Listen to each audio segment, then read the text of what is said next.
যারা সাতটা জুয়া মদের ঠেক চালায় তারাই এখন তৃণমূল নেতা, দাবি অর্জুন সিংয়ের। বরণ করে নিচ্ছেন আমাদের ব্যারাকপুর সাংগঠনিক জেলা সভাপতি মাননীয় শ্রী তাপস ঘোষ মহাশয়। ভারত মাতা কি। এরপরে সারা রাজ্য জুড়ে তৃণমূল সরকারের সীমাহীন দুর্নীতি, খুন, ধর্ষণ, নারী নির্যাতন এবং এসআইআর সম্পর্কে মিথ্যাচারের প্রতিবাদে বিজেপির বারাকপুর জেলার ডাকে মঙ্গলবার সন্ধেয় নৈহাটি বিধানসভা কেন্দ্রের জেটিয়া গ্রাম পঞ্চায়েতের অন্তর্গত নান্নান ময়দানে পরিবর্তন সংকল্প জনসভার আয়োজন করা হয়েছিল। উক্ত সভায় বক্তব্য রাখতে গিয়ে বারাকপুরের প্রাক্তন সাংসদ অর্জুন সিং জোরের সঙ্গে দাবি করেন, যারা সাতটা জুয়া ও মদের ঠেক চালায় তারাই এখন এলাকার তৃণমূল নেতা। এদিন তিনি বলেন, ভাইপো এখন টাকা বাঁচাতে উঠে পড়ে লেগেছেন, কোটি কোটি টাকা উনি বিদেশে পাঠাচ্ছেন। কাছড়াপাড়া চেয়ারম্যান একটা সাতটাওয়ালা বাপকে বলছে 50 লাখ টাকা দিয়ে না তোর ভাগনাকে দিয়ে দেবো। ভাগনা থেকে 50 লাখ নিল, ছেলে থেকে 50 লাখ নিল, আর সাতটা নিজে দখল করে নিল পুলিশকে সাহায্য নিয়ে। এই তো এখানকার তৃণমূলের নেতা, যারা সাতটা জুয়া মদের ঠেক রেলের লোহা চুরি করা ছাড়া এদের কোনো কাজ নেই। আর আমাদের লোককে, বিজেপি কর্মীদেরকে সংগঠিত হয়ে এই লড়াইটা করতে হবে। মমতা ব্যানার্জি কিছু নেই, ভাইপো নিজের টাকা বাঁচাবার জন্য উঠে পড়ে লেগেছে, 100 কোটি টাকা বিদেশে পাঠাচ্ছে হাওয়ালা মাধ্যমে। মমতা ব্যানার্জি এখন প্রত্যেকটা ডিপার্টমেন্টে মানুষ কাছে, যারা ওদের কর্মীরা আছে, যারা সরকারি অধিকারীরা আছে, তাদের উপরে বিশ্বাস করছে না, সেখানে আইপ্যাক লোকেরা বসিয়ে সেইখান থেকে টাকা তুলে যাচ্ছে। শাসক দলের গোষ্ঠী কোন্দল তুলে ধরে পদ্ম শিবিরের লড়াকু নেতা অর্জুন সিং বলেন, নৈহাটিতে বিধায়কের স্ত্রী কাউন্সিলরকে জুতো দিয়ে পিটাচ্ছেন, ওখানে তৃণমূলকে মারছে। বালি চুরি ঠিকাদারি নিয়ে নিজেদের মধ্যে লড়াই চলছে, কিন্তু ভোট আসলে ওরা লড়াই ভুলে যায়। ভোটে বুথ দখল করার জন্য ওরা সবাই জোট বাঁধে। সুতরাং খারাপ হলেও কিছু কিছু জিনিস বিরোধীদের কাছ থেকে আমাদের শিখতে হবে। নৈহাটি অবস্থা দেখছেন আপনারা,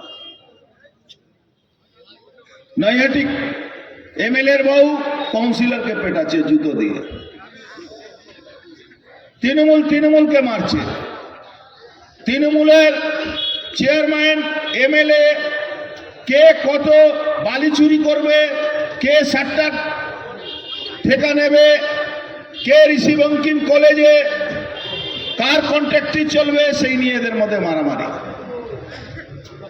কিন্তু ভোট যখন আসে এরা একটা জিনিস বুঝে ভালো, ভোট এলে বুথ দখল করার জন্য সব এক হয়ে যাচ্ছে। আর বুথ দখল করার পরে পয়সার জন্য লড়াই হবে, কিন্তু বুথ আর ভোট লুট করার জন্য সব একসঙ্গে আছে। খারাপ হলেও কিছু কিছু জিনিস বিরোধীদের থেকেও শিখতে হবে আমাদের। তৃণমূল নেতাদের হুঁশিয়ারি দিয়ে প্রাক্তন সাংসদ অর্জুন সিং বলেন, লুটের তালিকা তৈরি করা হচ্ছে, কে কত লুটছে, কারা কোথায় জমি দখল কিংবা পুকুর ভরাট করছে, সব কিছুই নজর রাখা হচ্ছে। বিজেপি ক্ষমতায় এলে ইঞ্চিতে ইঞ্চিতে এর হিসেব নেওয়া হবে। তৃণমূলের লোকেদেরকেও বলে যায়, তোমরা ভাবছো আমরা দেখছি না, আমরা লিস্ট তৈরি করছি, কে কত লুটেছে, কে কত লুটছে, কে কোথায় জমি দখল করছে, কে কোথায় পুকুর ভরাট করছে, কে কোন জায়গা হসপিটালে সাপ্লাই নিয়েছে, সবটাই আমাদের নজরে আছে। কিছু বাদ যাবে না, কিছু বাদ যাবে না। ওই বলে না যে চুন চুন কে হিসাব লিয়া যায়গা, তো তোমাদের এইটাই এই অবস্থা আছে। বিজেপি একটা কর্মীদেরকে চোখ দেখালে তোমারও চোখ দেখানোর জন্য লোক তৈরি আছে, এটা কিন্তু মাথা রাখতে হবে। ভারতীয় জনতা পার্টি পশ্চিম বাংলায় ক্ষমতায় আসবে, মানুষ ক্ষমতায় নিয়ে আসবে। পশ্চিম বাংলাকে বাঁচাবার জন্য সনাতনী হিন্দু 70%-এ 90% মানুষ ভোট দিতে বেরোবেন। এটা প্রমাণ হয়েছে, যেরকম বিহারে, যেরকম মহারাষ্ট্রে মানুষ, সনাতনী হিন্দু মানুষ বেরিয়ে ভোট দিয়েছেন, এটা হতো না। সনাতনীরা উক্ত সভায় হাজির ছিলেন দলের প্রাক্তন রাজ্য সভাপতি রাহুল সিনহা, বারাকপুর জেলার সভাপতি ও সহসভাপতি যথাক্রমে তাপস ঘোষ ও প্রিয়াঙ্কু পাণ্ডে, জেলার এক্সিকিউটিভ সদস্য সন্তোষ রায়, যুবনেতা সুদীপ্ত দাস প্রমুখ।